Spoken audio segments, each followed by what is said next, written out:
En esta oportunidad vamos a tener la entrevista con el abogado Aldo Michela del comité impulsor del juicio por la masacre contra Yanine Áñez, quien mencionó que ha estado pendiente durante estos días de audiencia, a pesar del show que hizo Yanine Áñez para evitar ser sentenciada, ha sido pues procesada y sentenciada. También ha dicho que hoy la verdad que esperaban pues una pena máxima y no los 10 años. Entonces hoy espera al Ministerio Público y a la Procuraduría que puedan pues apelar esta sentencia. También mencionó que existe documentos, existe pruebas de sobra que incriminan pues a Carlos Mesa, también de igual manera a Fernando Camacho, a Tuto Quiroga, porque cada uno de ellos mandaron su representante para la reunión en la Universidad Católica. También ha quedado demostrado que Luis Fernando Camacho fue el que contactó y movilizó a Yanine Áñez para traerlo a La Paz. Entonces Fernando Camacho ha estado detrás siempre. También ha puesto pues a varios ministros al lado de Yanine Áñez. Uno de sus ministros firmó ese decreto que sirvió para masacrar al pueblo boliviano. Entonces también ha quedado demostrado que la posesión de Yanine Áñez fue inconstitucional, fue ilegal. Entonces ha dicho que hoy se tiene que buscar de procesar a todos estos golpistas. Yanine Áñez causó mucho, la verdad que trajo mucha desgracia para Bolivia, las masacres en Cata, los robos, los genocidios, las detenciones ilegales. La verdad que también han pedido por el presidente Luis Arce Catacora que pueda pues hasta el día de hoy cuantificar. Realmente se necesita saber cuánto dinero, cuánto daño se ocasionó al gobierno y al país boliviano durante la dictadura de Yanine Áñez. Vamos a escuchar pasaje de la intervención del presidente del comité impulsora, al abogado Aldo Michel. Contra Áñez, doctor. Hemos estado los 5 días que duraron en pos de la audiencia, junto con compañeros de diferentes organizaciones sociales, colectivos, en esta vigilia permanente. Pero ha habido una desazón ya anunciada por una misteriosa acción del tribunal juzgador el último día, cuando prácticamente en una sesión casi clandestina determinó emitir la sentencia. Una sentencia que en medio de dilaciones, de acciones de postergación, de los desmayos de la señora Áñez, que no se desmayaba, no se indisponía cuando dictaba el decreto de la muerte, cuando ordenaba las aprehensiones, las masacres, etc. Sin embargo, hemos concurrido a este escenario pendientes de esta sentencia que, en mi criterio, recogiendo el clamor de los diferentes sectores de nuestro Comité Impulsor de Justicia, ha sido una sentencia pálida, una sentencia débil, una sentencia absolutamente benevolente. En este orden, el tribunal juzgador debió valorar en absoluto toda la prueba documental, testifical, los hechos fehacientes, públicos, flagrantes, existentes, para determinar una pena máxima. En el caso concreto de la señora Áñez, de los principales responsables militares y policías, de 15 años. Si bien 3 de estos militares se acogieron a una acción de procedimiento abreviado, tampoco era un atenuante para no determinar una mayor pena. Esta es una condición que pone nuevamente en cuestión el accionar de los operadores de justicia y concretamente de este tribunal juzgador. Nosotros esperamos con firmeza que el Ministerio Público y la Procuraduría apelen esta sentencia débil. Nosotros consideramos además que es urgente que el tribunal juzgador, con la sentencia, remita también los antecedentes ante el Ministerio Público para que el mismo continúe con la apertura de un caso, de una causa y de una investigación, porque a lo largo de las declaraciones testificales y documentos presentados en este proceso, se ha advertido la concomitancia, la responsabilidad de otros autores. El caso concreto del señor Carlos Mesa, que ha sido mencionado además por los mismos testigos de la señora Áñez, que han señalado que estaban participando de esta reunión de la Universidad Católica, flagrante, violatoria a la norma, etcétera, en representación del mismo señor Ricardo Paz. Lo enfatizó, lo declaró, como si él tuviera la delegación de un representante habilitado constitucionalmente para definir los destinos del país. Lo propio el señor Roberto Moscoso, cuando indica que estaba representando al señor Doria Medina, y subsiguientemente otros que han sido mencionados, y de manera particular, específica, el señor Fernando Camacho, que dicho sea de paso, desde hace 16 meses no es convocado por la Fiscalía a declarar en el primer proceso denominado Golpe 1. En esta condición el señor Fernando Camacho también en este proceso ha sido mencionado. Él propicia la venida de la señora, la recibe en el Hotel Casa Grande, le da todas las facilidades, le da una cobertura inclusive con el apoyo de paramilitares y policías que él dispone. Su representante en la reunión de la Universidad Católica fue el señor Jerjes Justiniano, que después, cobrando una cuota por su participación en el golpe, se hizo ministro de la presidencia. También firmó el decreto de la muerte 4078. Todas esas condiciones tiene que recoger el tribunal juzgador de sentencia y emitir obrados a la Fiscalía para que el fiscal Lanchipe, el fiscal Alave, instalen inmediatamente una apertura de caso. Nosotros no estamos conformes con esta sentencia, reitero, débil, totalmente benevolente. Sigue primando el favor, la soltura, la blandez con los grandes delincuentes, con las personas que matan, que roban, que se corrompen a mayor escala. En el caso de los pobres, la justicia sigue encerrando, estrechando las posibilidades del camino, apretando para que los pobres sí sean juzgados de manera inmediata y con otras penas. Doctor, creo que coincidentemente con usted, muchísima gente ha manifestado su decepción por los 10 años, cuando pudo haber sido, digamos, la máxima pena que se esperaba que sean 15 años, seguramente, como se decía. No sé si es efectivamente así. Al margen de ello, también hay que valorar el hecho de que este tema de la sentencia, el juicio, es algo icónico y es histórico en nuestro país, porque se da justo después de que hemos tenido un golpe de Estado en el país, han habido personas fallecidas, por lo tanto corresponderá seguramente otros procesos. En ese afán, doctor, ¿qué es lo que viene a continuación o qué esperamos a continuación los bolivianos después de tener esta primera sentencia, este primer proceso? ¿Qué vendrá, doctor? Como usted lo dice, hermano, inevitablemente es un hecho histórico que lo hemos asumido, lo hemos clamado. Pero también hay un mínimo rescatable, y este mínimo rescatable es que este proceso con su sentencia ha definido taxativamente que el gobierno de la señora Áñez, gobierno de asalto, gobierno absolutamente arbitrario, intempestivo, fortuito para el pesar de los bolivianos, ha sido ilegal, inconstitucional. Todas las acciones que llevaron a ocupar el Palacio de Gobierno, las acciones administrativas del Estado Nacional por parte de la señora Áñez y sus cómplices, están siendo declarados ilegales, inconstitucionales. Abre camino inmediatamente a la continuación y posesión de otros procesos por la vía ordinaria penal, sin ningún juicio de privilegio, ningún juicio de responsabilidades. Tienen que continuar los juicios con este basamento.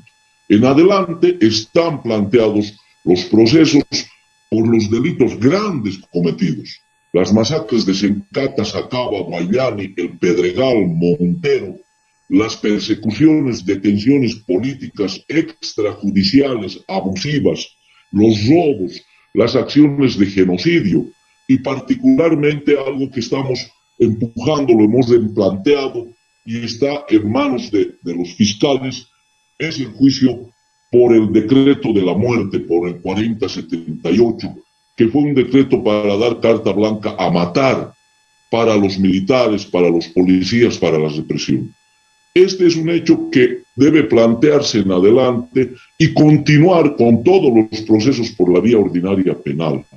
Es urgente, además, darle certidumbre a la gente.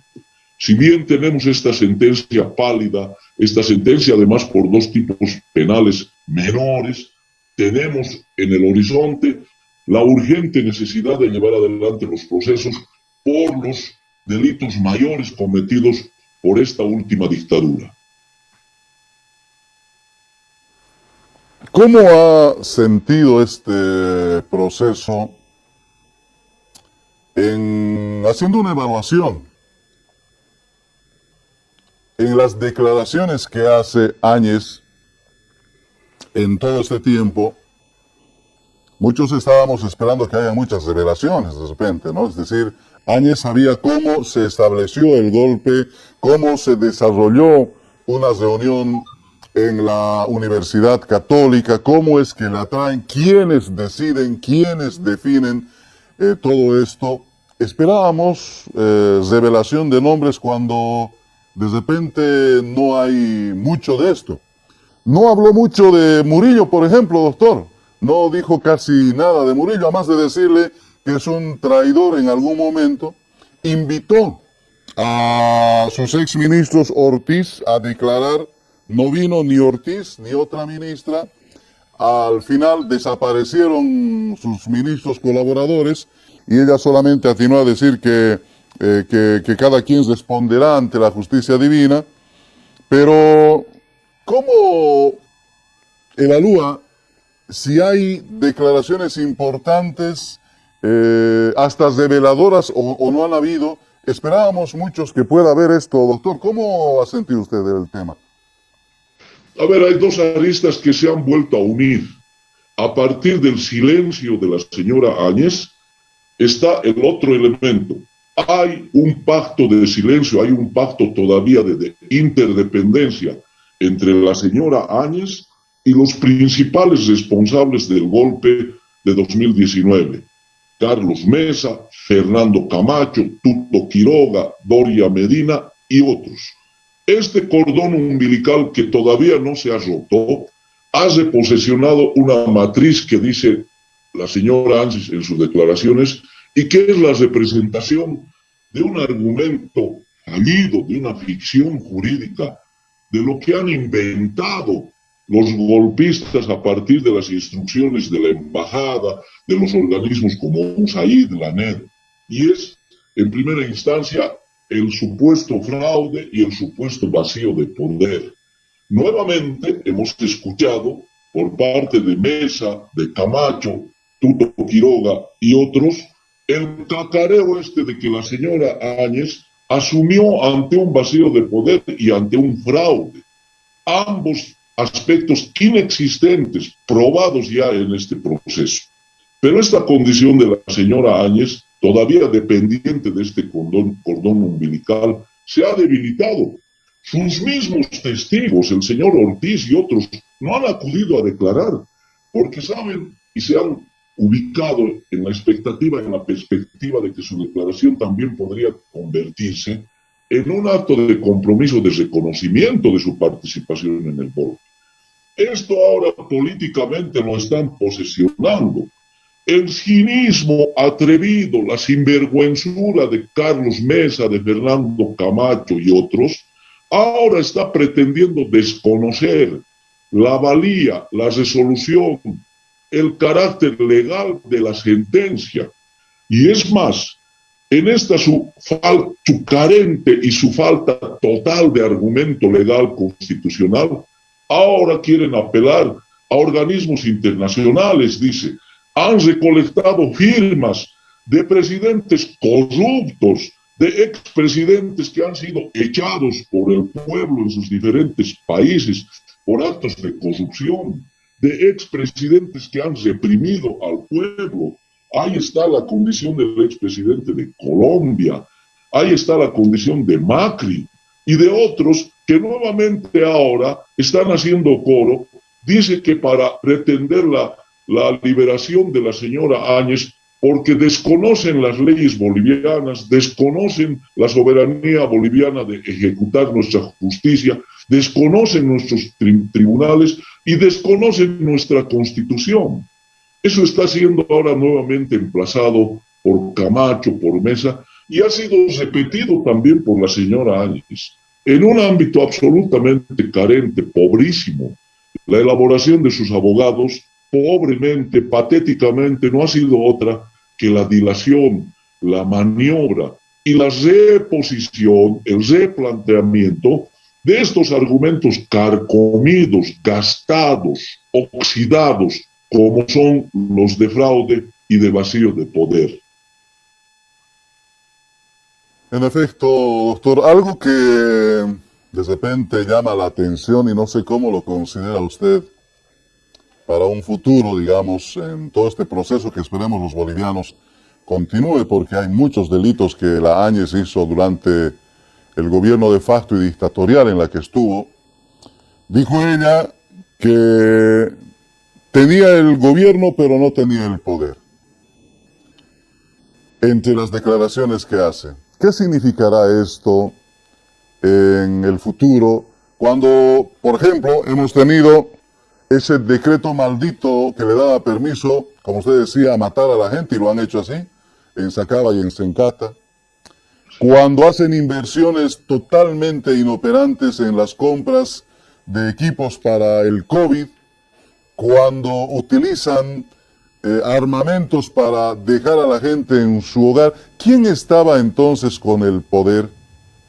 Y en un futuro los procesos deberán aclarar precisamente con las responsabilidades de algunas personas. Entonces, nuevamente llegamos a ver quiénes estaban realmente con el poder gobernando.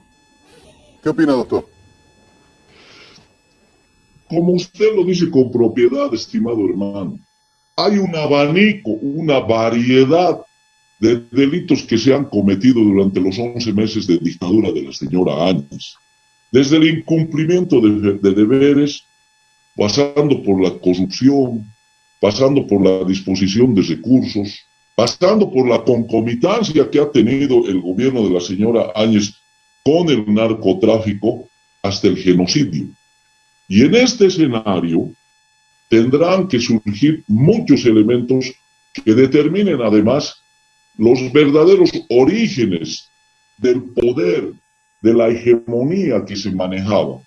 Por un lado, resulta que se dio piedra libre para que roben, para que asalten el Estado, y hacían todo lo que querían por cuenta propia. El señor Murillo, el señor Camacho, condonó sus impuestos de 30 millones, los hizo desencriptar, borrar, favoreció a sus operadores para que asalten en BOA, asalten en Entel, con la complicidad de Iván Arias, entonces ministro de Obras Públicas.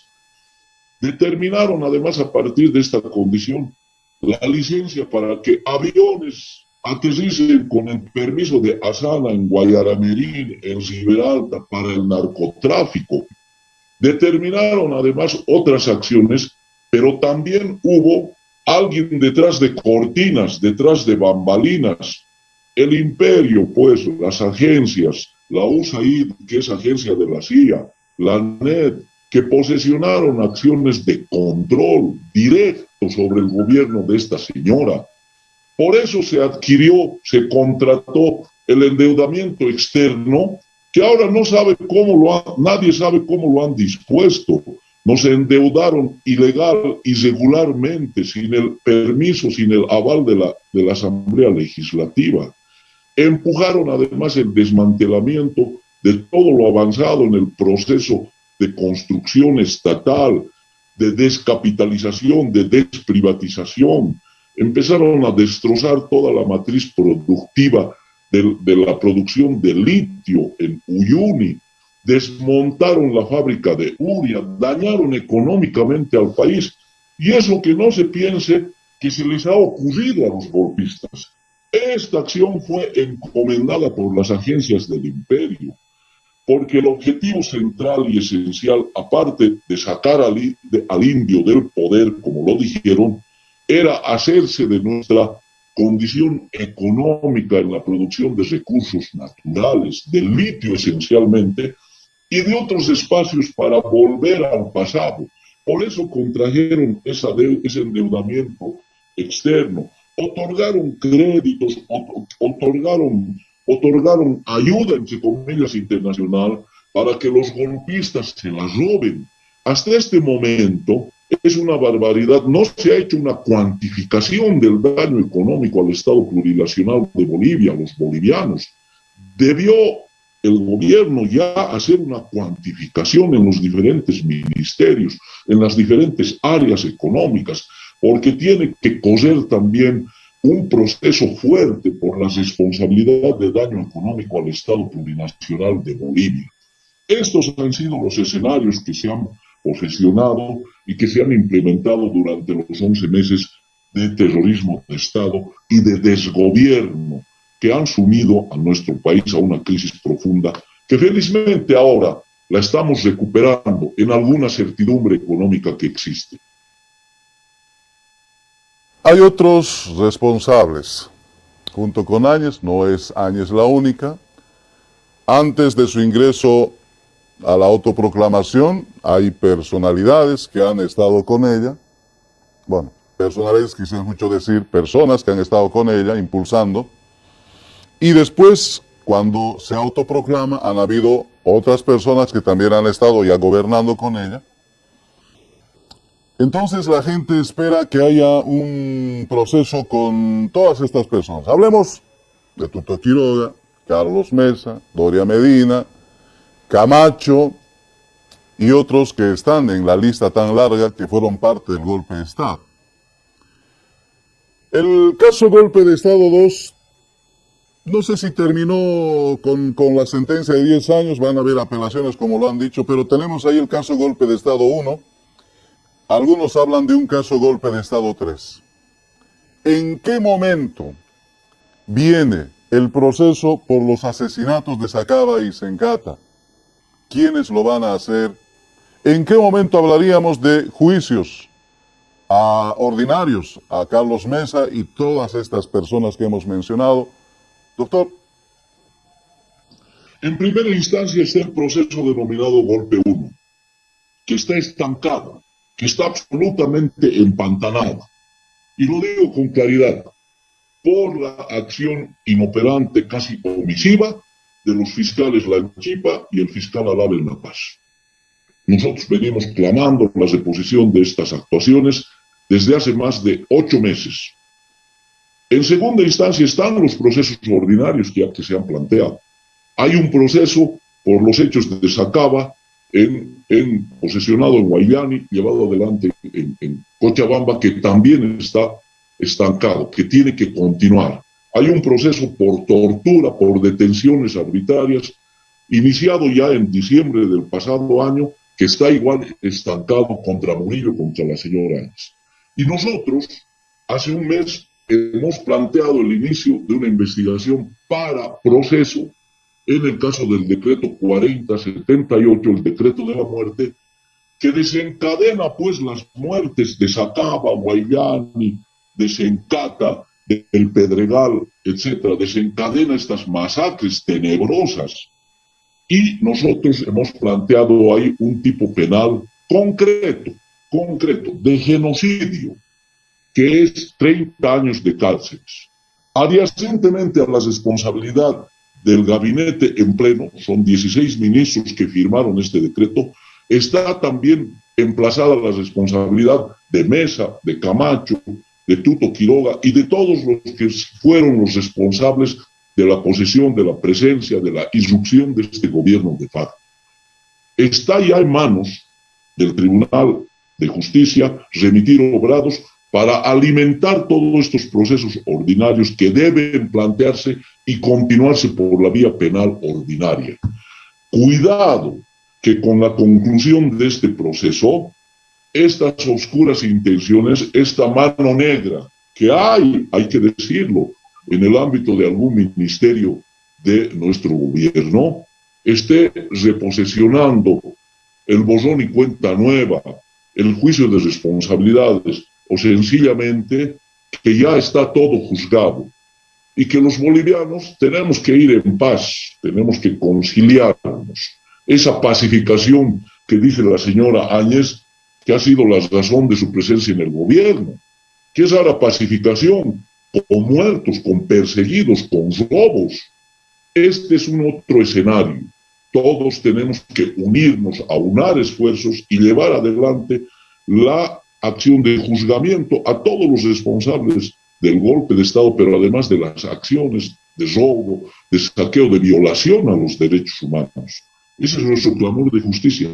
Y si ustedes han advertido, todos los compañeros también, que han sido parte de las vigilias, de las movilizaciones, la única garantía que tenemos con el pueblo, con los movimientos sociales, con los sectores defensores de los derechos humanos, es la movilización en las calles. Desde las calles, desde los caminos, desde los distritos, tenemos que continuar con este clamor de justicia hasta arrancar una acción efectiva de los operadores de justicia para llevar adelante todos los procesos contra los responsables del golpe de 2019. Doctor Michel, hace un momento hacía usted mención a la apelación que lo han anunciado los familiares de la Áñez, sus hijos particularmente. ¿Cuánto podría surtir esta apelación que ellos dicen apelar a la CIDH y otros organismos internacionales? ¿Y en qué medida, digamos, estas instancias internacionales tendrían la potestad de intervenir en este proceso? En primera instancia está una sola apelación legal por la vía de la norma, por la vía de la Constitución, por la vía de lo que determina el código procesal, y es la apelación que puedan hacer sobre la sentencia. Eso deberá correr en los próximos días una vez publicada y ratificada la sentencia. Lo propio hará el Ministerio Público y la Procuraduría para exigir la pena máxima para esta señora. Las demás apelaciones son absolutamente, ni siquiera simbólicas, son absolutamente parte de un escenario cínico. La señora va a apelar a la OEA y al señor Almagro, cuando la OEA y el señor Almagro son parte de este escenario del golpe de Estado de 2019. ¿A quién va a apelar la señora Áñez en el ámbito internacional cuando existe una declaración e informe de los expertos de la Comisión Interamericana, expertos independientes que posesionaron dos informes contundentes que han servido como base documental para llevar adelante este último proceso y todos los que vengan, cuando existe la declaración del señor Diego García Sayán, relator de las Naciones Unidas, que ha indicado que ha habido un debido proceso, que se han cumplido las garantías y que más bien al contrario hay la exigencia de hacer justicia para las víctimas. Y recientemente, hace 3 días, la declaración del Consejo Latinoamericano de Justicia, que ha ratificado la condición de impunidad, de exigencia de justicia para las víctimas del golpe, para las violaciones a los derechos humanos que se han cometido. En este escenario internacional al que podrían aludir, seguramente pues saldrá una nueva declaración del Departamento de Estado, que ya no nos extraña pues, porque los gringos imperialistas siempre han encubierto, protegido, solapado golpes de Estado, impunidad, matanzas.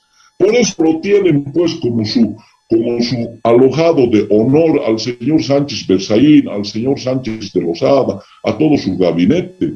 En esta misma condición está Murillo y la otra gente que se ha ido en refugio a los Estados Unidos.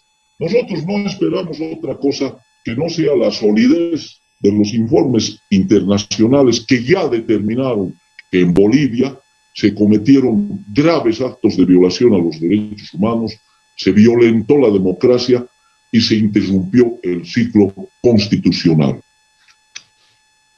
Aldo Michel, ¿qué acción van a asumir ustedes como grupo que hace seguimiento a este proceso contra Áñez? En el caso de Murillo, en el caso de Calimán y los jefes policiales que han sido también sentenciados, que no están en el país, están prófugos, ¿verdad? Nosotros tenemos dos exigencias. La primera es referida a todos los prófugos, a quienes se han fugado de la justicia. En este momento están declarados rebeldes. El señor Yuri Calderón, que era comandante de la policía, que está en Colombia, pues, alojado por todavía este último gobierno que todavía no se ha cambiado, que responde al imperio, que responde a las matrices de la represión. El señor Williams Calimán, taxativo, lo han dicho, creo, hasta los abogados de la señora Áñez, está en los Estados Unidos. Y otra gente que, como en el caso del exministro de Defensa, está en Panamá, ha huido del país. Necesitamos una acción fuerte, firme, del canciller Maita. Es una acción coordinada con el Ministerio Público, con los jueces, ya que han dictado sentencia ahora, para apretar los extorsos suplicatorios, para traerlo a Murillo a Bolivia. ¿Por qué se está extendiendo la condición de su sentencia cuando todos los cómplices de su banda de delincuentes ya hace días han sido sentenciados? ¿Qué está esperando la Administración de Justicia norteamericana?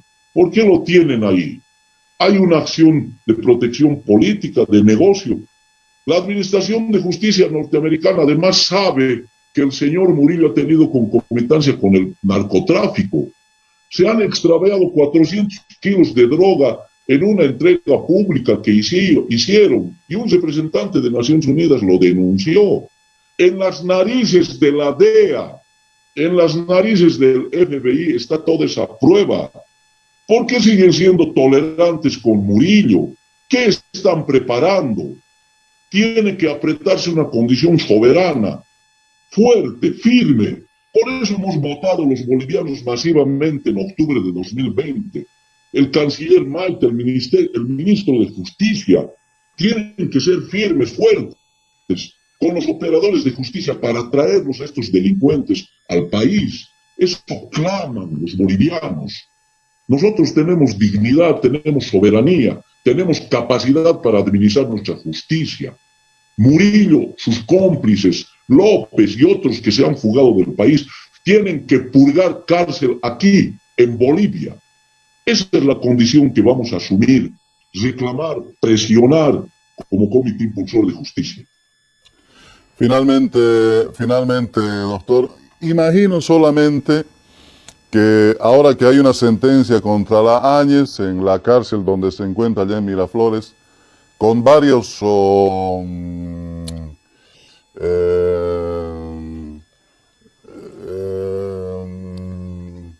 con varios requerimientos que ella hizo para tener su celda muy acondicionada, muy acomodada.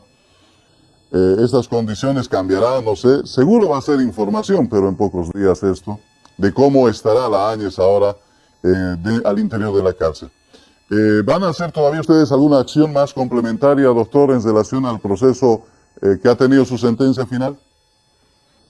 Nosotros vamos a exigir en primera instancia que se apele por la pena mayor, en segunda instancia que se remita con la sentencia y los obrados todo lo actuado y todas las pruebas y los documentos, declaraciones al Ministerio Público para la apertura de causa, y vamos a ser firmes además en esto que usted anotaba al principio. Todos somos iguales ante la ley. La señora Áñez ya no tiene que ser beneficiaria de privilegios. Las internas ya el pasado año han hecho 3 pronunciamientos, porque la señora Áñez está afectando su condición por espacio, por obligaciones que se tienen. ¿Cómo es posible que las internas bolivianas que están ahí recluidas, en la mayoría de los casos además, por retardación de justicia, por casos absolutamente menores, por el giro de un cheque en blanco, por asistencia familiar, por el robo de un televisor, una gazafa, estén en una condición inferior a la situación de la señora Áñez, que tiene todos los privilegios, tiene hasta internet, creo que tiene hasta celular, se comunica, tiene una celda privilegiada, tiene alimentación de fuera, y lo esencial, no cumple con las obligaciones del colectivo. Ahí las hermanas internas tienen una acción solidaria, conjunta, hacen acciones de trabajo para beneficio de todos. Hay muchas hermanas que están con sus niños. ¿De qué privilegio goza esta señora? ¿Hasta cuándo? Ahora que se ha dictado sentencia, la señora Áñez tiene que estar en el llano, igual, en las mismas condiciones de muchas hermanas que están presas, que están cumpliendo en algunos casos sentencias y en otros casos detención preventiva, en una condición igualitaria. Reitero, todos somos iguales ante la ley. Ya tiene que limitarse esta condición de privilegios que exige no solamente la señora Áñez, Mesa, Camacho y todos los responsables del golpe